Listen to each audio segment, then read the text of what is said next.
there's something you know about me, something very personal.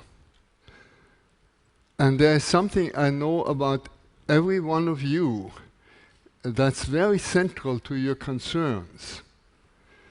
There's something that we know about everyone we meet anywhere in the world, on the street, that is the very mainspring of whatever they do and whatever they put up with. And that is that all of us want to be happy. In this we are all together. How we imagine our happiness, that differs from one another. But it's already a lot that we have all in common, that we want to be happy. Now, my topic is gratefulness. How is the connection between happiness and gratefulness? Many people would say, well, that's very easy. When you are happy, you are grateful. But think again.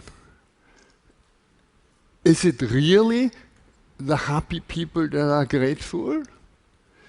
We all know quite a number of people who have everything that it would take to be happy, and they are not happy because they want something else, or they want more of the same.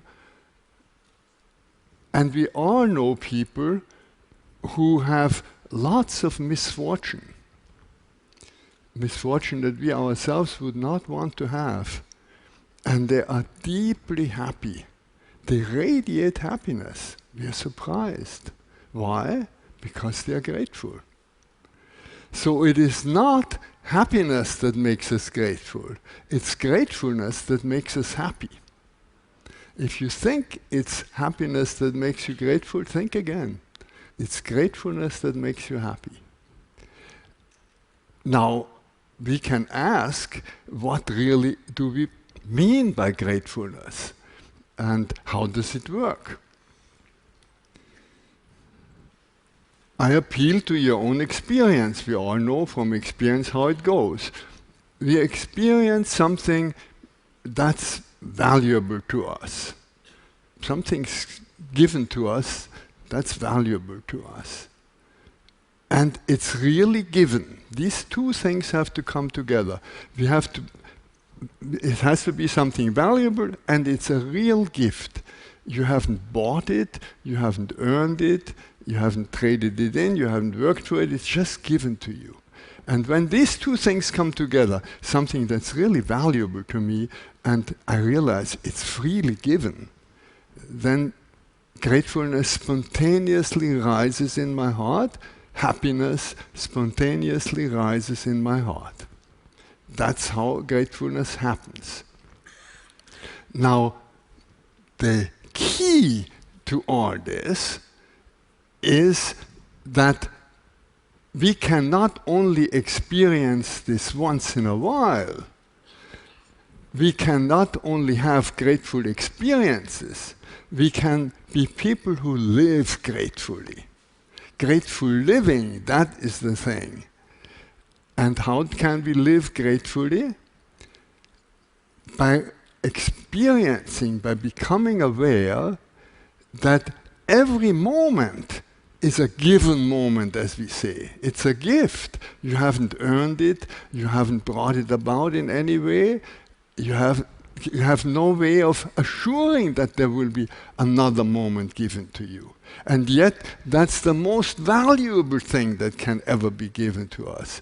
This moment with all the opportunity that it contains. If we didn't have this present moment, we wouldn't have any opportunity to do anything or experience anything. And this moment is a gift. It's a given moment, as we say. Now, we say the gift within this gift is really the opportunity. What you're really grateful for is the opportunity, not the thing that is given to you, because if that thing were somewhere else and you didn't have the opportunity to enjoy it, to do something with it, you wouldn't be grateful for it. Opportunity is the gift within every gift. And we have this saying, opportunity knocks only once. Well, think again. Every moment is a new gift, over and over again. And if you miss the opportunity of this moment, another moment is given to us, and another moment. We can avail ourselves of this opportunity, or we can miss it. And if we avail ourselves of the opportunity, it is the key to happiness. We hold the master key to our happiness in our own hands. Moment by moment, we can be grateful for this gift. Does that mean that we can be grateful for everything? Certainly not. We cannot be grateful for violence, for war, for oppression, for exploitation. On the personal level, we cannot be grateful for the loss of a friend, for unfaithfulness, for bereavement. But I didn't say we can be grateful for everything. I said we can be grateful in every given moment for the opportunity. And even when we are confronted with something that is terribly difficult, we can rise to this occasion and respond to the opportunity that is given to us. It isn't as bad as it might seem. Actually, when you look at it and experience it, you find that most of the time what is given to us is opportunity to enjoy. And we only miss it because we are rushing through life and we are not stopping to see the opportunity. But once in a while, something very difficult is given to us. And when this difficult thing occurs to us, it's a challenge to rise to that opportunity. And we can rise to it by learning something, which is sometimes painful. Learning patience, for instance.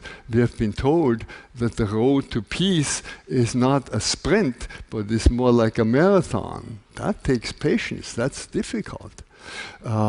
It may be to stand up for your opinion, to stand up for your conviction. That's an opportunity that is given to us. To learn, to suffer, to stand up. All these opportunities are given to us. But they are opportunities, and those who avail themselves of those opportunities are the ones that we admire. They make something out of life. And those who fail get another opportunity. We always get another opportunity. That's the wonderful richness of life. So, how can we find a method that will harness this? How can each one of us find a method for living gratefully, not just once in a while being grateful, but moment by moment to be grateful? How can we do it? It's a very simple method. It's so simple that it's actually what we were told as children when we learned to cross the street. Stop, look, go. That's all. But how often do we stop? We rush through life. We don't stop. We miss the opportunity because we don't stop. We have to stop, we have to get quiet, and we have to build stop signs into our lives. When I was in Africa some years ago and then came back, I noticed water. In Africa, where I was, I didn't have drinkable water. Every time I turned on the faucet, I was overwhelmed. Every time I clicked on the light, I was so grateful. It made me so happy. But after a while, this wears off. So I put little stickers on the light switch and on the water faucet, and every time I turned on, water. So you leave it up to your own imagination. You can find whatever works best for you, but you need stop signs in your life. And when you stop, then the next thing is to look. You look, you open your eyes, you open your ears, you open your nose, you open all your senses for this wonderful richness that is given to us. There's no end to it. That is what life is all about, to enjoy what is given to us. But then we can also open our hearts for the opportunities. For the opportunities also to help others, to make others happy, because nothing makes us more happy than when all of us are happy. And when we open our hearts to the opportunities invite us to do something. And that is the third. Stop, look, and then go, and really do something. And what we can do is whatever life offers to you in that present moment. Mostly it's the opportunity, enjoy. Sometimes it's something more difficult, but whatever it is, if we take this opportunity, go with it. We are creative. Those are the creative people. And that little stop, look, go is such a potent seed that it can revolutionize our world. Because we are at the present moment in the middle of a change of consciousness. And you will be surprised I'm always surprised when I hear how many times this word gratefulness and gratitude comes up. Everywhere you find it, a grateful airline, a restaurant gratefulness, a cafe gratefulness, a wine that is gratefulness. Yes, I've even come across a toilet paper that's brand is called thank you. There is a wave of gratefulness because people are becoming aware how important this is and how this can change our world. It can change our world in immensely important ways. Because if you're grateful, you're not fearful. And if you're not fearful, you're not violent. If you're grateful, you act out of a sense of enough and not of a sense of scarcity, and you're willing to share. If you're grateful, you are enjoying the differences between people, and you are respectful to everybody. And that changes this power pyramid under which we live. And it doesn't make for equality, but it makes for equal respect, and that is the important thing. The future of the world will be a network, not a pyramid turned upside down. The revolution of which I'm speaking is a non-violent revolution, and it's so revolutionary that it even revolutionizes the very concept of a revolution. Because the normal revolution is one where the power pyramid is turned upside down, and those who were on the bottom are now on the top and are doing exactly the same thing that the ones did before.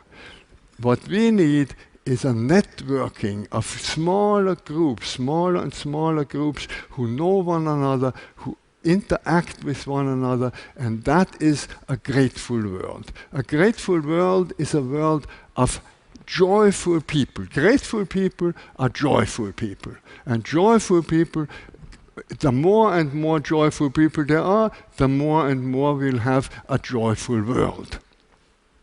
We have a network for grateful living, and it has mushroomed. We couldn't understand it why it mushroomed. We have an opportunity for people to light a candle when they are grateful for something. And there have been 15 million candles lit in 1 decade. People are becoming aware that a grateful world is a happy world. And we all have the opportunity, very simple, stop, look, go, to transform the world, to make it a happy place. And that is what I hope for us. And if this has contributed a little to making you want to do the same, stop, look, go. Thank you.